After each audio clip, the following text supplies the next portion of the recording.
ассалому алайкум тамошобини азиз, ба таваҷҷӯҳи шумо барномаи иттилоотии пайғом тақдим мегардад.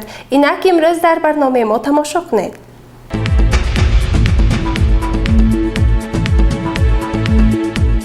ба муносибати 28-мин солгарди қабули Конститутсияи Ҷумҳурии Тоҷикистон, ҷамъомади тантанавӣ дар толори Кохи фарҳанги шаҳри Панҷакент баргузор шуд. Гузориши нахустини барнома дар ҳамин бора.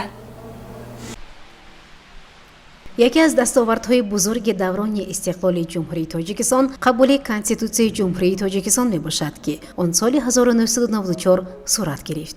Конститутсия асосан шиносномаи давлату миллат ба ҳисоб рафта. Дар он номи давлат, сохти давлатдорӣ ва сохтори он нишон дода мешавад. Дар он асоси низоми ҳуқуқии давлат муайян мегардад. бо шарофати қабули Конститутсияи Ҷумҳурии Тоҷикистон, халқи Тоҷикистонро чун мардуми бунёдкор, сулҳпарвар ва фарҳангӣ шинохтанд. Ин санади муқаддас ва тақдирсоз чун чароғи фурӯзон роҳи рушди давлати соҳибистиқлоли тоҷикон ва мардуми онро барои садсолаҳо мунаввар мекунад. дар Кохи фарҳанги шаҳри Панҷакент бо иштироки намояндаи мақомоти иҷроияи ҳокимияти давлатии вилояти Суғд, роҳбарияти мақомоти иҷроияи ҳокимияти давлатии шаҳр, сохторҳои маъмурӣ, корхонаи муассисаҳо, фаъолон ва зиёиён бахшида ба 28-мин солгарди қабули Конститутсияи Ҷумҳурии Тоҷикистон рӯзи Конститутсия чорабинии тантанавӣ баргузор гардид. намояндаи мақомоти иҷроияи ҳокимияти давлатии вилояти Суғд, сардори раёсати обёрӣ ва беҳдошти замин дар вилояти Суғд Аминҷон Абдуллозода паёми табрикии раиси вилояти Суғд Раҷабой Аҳмадзодаро ба муносибати рӯзи Конститутсия ба ҳозирин қироат намуд. баъдан раиси шаҳри Панҷакент Абдухолиқ Холиқзода зимни суханронӣ ҳозирин ва ҳамаи ҳамдиёронро бо ин санаи муборак, ки соли равон дар арафаи 30-мин солгарди баргузории иҷлосии таърихии 16-уми Шӯрои Олии Ҷумҳурии Тоҷикистон таҷлил карда мешавад, шодбош гуфт ва таъкид намуд, ки Конститутсияи Ҷумҳурии Тоҷикистон, ки 28 сол муқаддам бо дастуру роҳнамоиҳои пешвои муаззами миллат муҳтарам Эмомалӣ Раҳмон аз тариқи райдиҳии умуми халқӣ қабул гардид, Тоҷикистонро давлати демократӣ, дунявӣ, ҳуқуқбунёд ва ягона эълон дошта. дар он асосҳои сохтори конститутсионӣ, ҳуқуқу озодиҳои инсон ва шаҳрванд, ташкили фаъолияти ҳокимияти қонунгузор, иҷроия ва судӣ, дар умум шакли идоракунии давлати Тоҷикистон муайян карда шуд. ба таъкиди пешвои муаззами миллат муҳтарам Эмомалӣ Раҳмон, қабули ин ҳуҷҷати муҳими сиёсиву ҳуқуқӣ барои бунёди давлати соҳибистиқлоламон заминаи устувор ба вуҷуд овард ва дар раванди таҳкими ҳокимияти давлатӣ ва аркони давлатдорӣ нақши барҷаста бозид. тағйироти иловаҳое баъдан ба Конститутсияи Ҷумҳурии Тоҷикистон аз тариқи райпурсии умуми халқӣ ворид гардиданд, ба дақиқ намудани шакли идоракунӣ, такмили сохтори мақомоти ҳокимияти давлатӣ ва мушаххас намудани ваколатҳои мақомоти давлатӣ, пурзӯр кардани талабот нисбат ба номзадҳо ба вазифаи президенти мамлакат, вакилони парлумон, аъзои ҳукумат ва судяҳо аз нигоҳи амният ва садоқат ба ватан, такмили расмиёти қабули қарорҳои алоҳида аз ҷониби мақомоти олии қонунгузор, танзими конститутсионии ваколатҳои асосгузори сулҳу ваҳдати миллӣ пешвои миллат, танзими фаъолияти ҳизбҳои сиёсӣ аз нигоҳи манфиатҳои миллӣ, ҳифзи арзишҳои демократӣ ва ризоияту ҳусни тафоҳум мусоидат карда манфиатҳои тамоми халқияту миллат, динҳо, ривоҷи фарҳангу маданият, забон ва ҳифзи оину суннатҳои онҳоро кафолат медиҳанд. дар қонуни асосии Тоҷикистон арзишҳои олии миллии мо, сохторҳои давлат, волоияти қонун ва ҳуқуқу озодиҳои инсон ҳамчун арзиши олии давлатдорӣ эътироф ва муайян карда шуданд. боиси хушнудист, ки имрӯз ин санади олии ҳуқуқии кишвари мо аз ҷониби сиёсатшиносон ва ҳуқуқшиносон яке аз 10 конститутсияҳои беҳтарин дар байни давлатҳои ҷаҳон эътироф шудааст. таъкид шуд, ки дар шароити мураккаби сиёсии минтақа ва ҷаҳон, бархӯрди тамаддунҳо ва афзудани хавфу хатарҳои экстремизму терроризм аз мо тақозо мешавад, ки ҳамчун шаҳрванди комилҳуқуқи кишвар ҷиҳати риояи меъёрҳои конститутсия ва дигар қонунҳои амалкунандаи Тоҷикистон саъю талош карда баҳри ҳифзи арзишҳои миллӣ кӯшиш намоем. дар интиҳо ба муносибати ин санаи фархонда 28-мин солгарди қабули Конститутсияи Ҷумҳурии Тоҷикистон аз ҷониби санъаткорони бахши фарҳанги шаҳр барномаи ҷолибу рангини ҳунарӣ пешкаш гардид.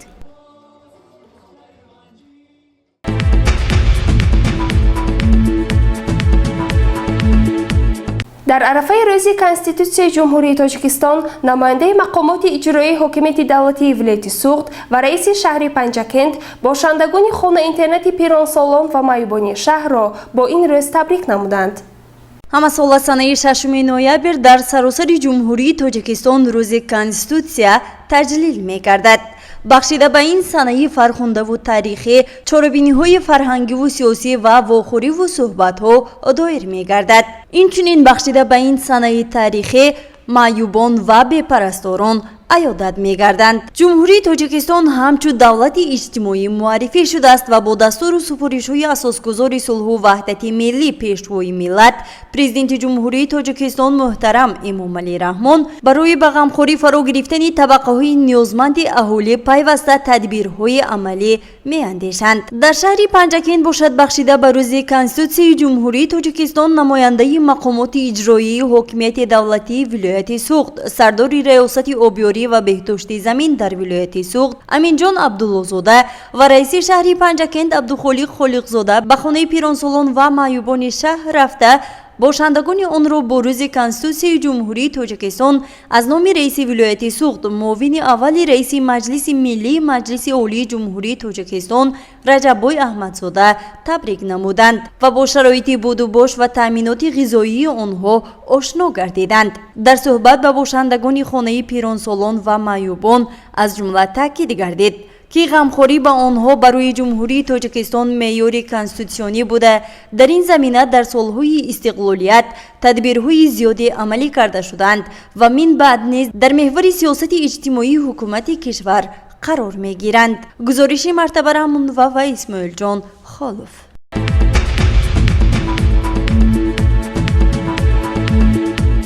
از قبول کنستیتوسیای جمهوری تاجیکستان بختنامه ملت 28 سال پر شد. با این مناسبت با ابتکار کتابخانه مرکزی شهر پنجکند میز مدور گذرانده شد. با ابتکار کتابخانه مرکزی شهر پنجکند بخشیده بر روز کنستیتوسیای جمهوری تاجیکستان میز مدور با اشتراک نمایندگان بخش فرهنگ، کارمندان کتابخانه مرکزی و فیلیال‌های کتابخانه شهری، دانشجویان دانشکده آموزگاری تاجیکستان در شهر پنجکند و کالج طبی برگزار گردید. در این چاره‌بینی اشتراکچیان مبارزه‌های خود را وابسته به قبول کنستیتوسیای جمهوری تاجیکستان ارائه نمودند. از جمله قید گردید که کنستیتوسیای دولت کهن‌بنیاد تاجیکان در ایام نهایت وزنین وضع سیاسی تاجیکستان صاحب استقلال از جانب مردم سربلند و شریف کشور همچون سند مقدس برنامه اساسی فعالیت دولت و جامعه جانبداری و طریق رایپرسی عمومی خلقی قبول گردیده به مرحله نو تاریخی و استوارسازی پایه‌های دولت مستقل زمینه با اعتماد گذاشت. در رابطه با ارزش، اهمیت و نقش این حجت سرنوشت‌ساز اساسگذار صلح و وحدت ملی پیشوای ملت پرزیدنت جمهوری تاجیکستان محترم امامعلی رحمان تاکید نمودند.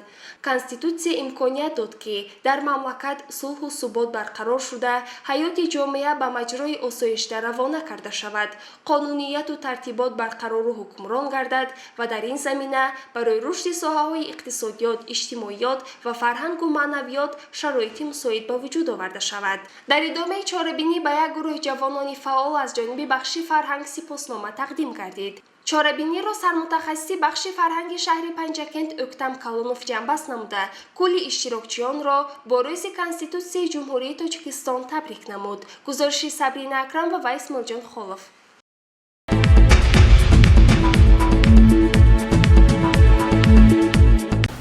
با مقصد سزاوار جشن گرفتن 35مین سالگرد استقلالیت دولتی جمهوری تاجیکستان در جماعت دهاتی سرعزم کارهای آبادانی و بنیادکاری با مرام ادامه دارد. گزارش خبرنگاران ما منیسه اتم‌الله و وشو حسین صالحov در همین باره.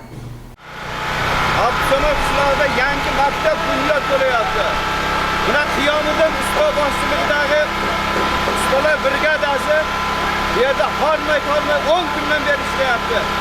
Butun qishloq ahli hammasi yordam qilyapti. Rossiyadagi og'aynilar yerga katta hissa qo'shdi.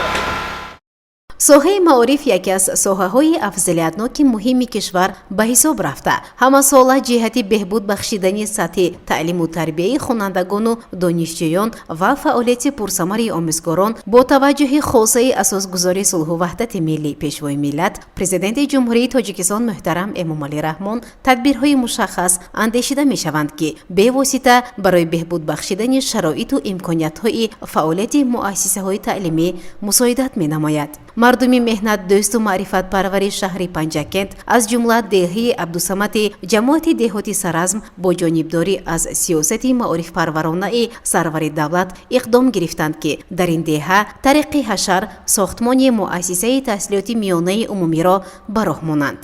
бо ҳамин мақсад шурӯъ аз моҳи августи соли ҷорӣ ҳамарӯза ба таври дастаҷамъона барои сохтмони ин муассиса ба ҳашар баромада тақрибан 50% корҳои сохтмониро дар бинои муассисаи мазкур ба анҷом расонида барои ҳарчи зудтар ба истифода додани он кӯшишу талошҳои зиёд доранд. дар ҷамоати деҳоти Саразм айни ҳол сохтмони 3 мактаб идома дорад. ҳозир деҳаи Бостондеҳ будагӣ мактаб буд шудагӣ, ҳозир дар деҳаи Абдусамад аз нав 11 синфхона аз тарафи мардуми деҳаи Абдусамад бо роҳи ҳашар мактаб сохта истодааст. мана имрӯз болопӯш карда истодаен. аз деҳаи Бостонде ҳам бо роҳи ҳашар мардум худашон сохта ҳозир буд айни ҳол мактаб буд шудагӣ.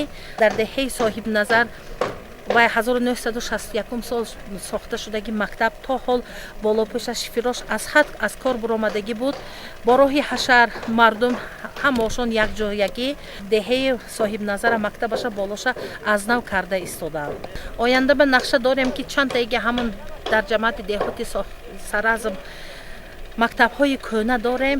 ҳамеша бо роҳи ҳашар бо дастгирии мардум аз нав сохта шуда истифода мебарем.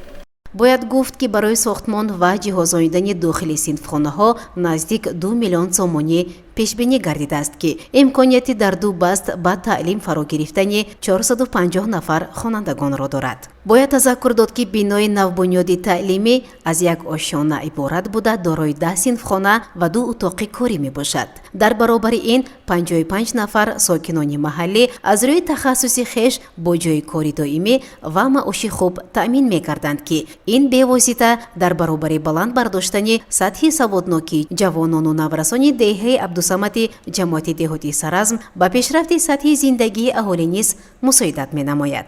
гузориши Муниса Тамулоева, Зоиҷони Аловиддин ва Шоҳусайн Солеҳов.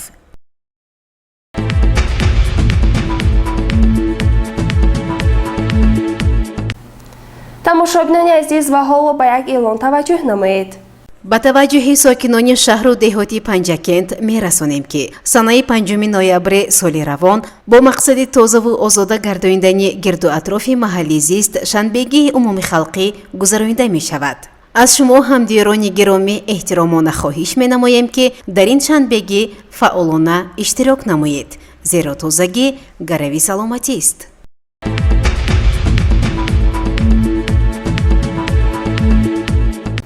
тамошобинони азиз, дар ҳамин ҷо барномаи иттилоотии пайғом ба анҷом мерасад. то барномаҳои навбатӣ саломату сарбаланд бошед. хайр.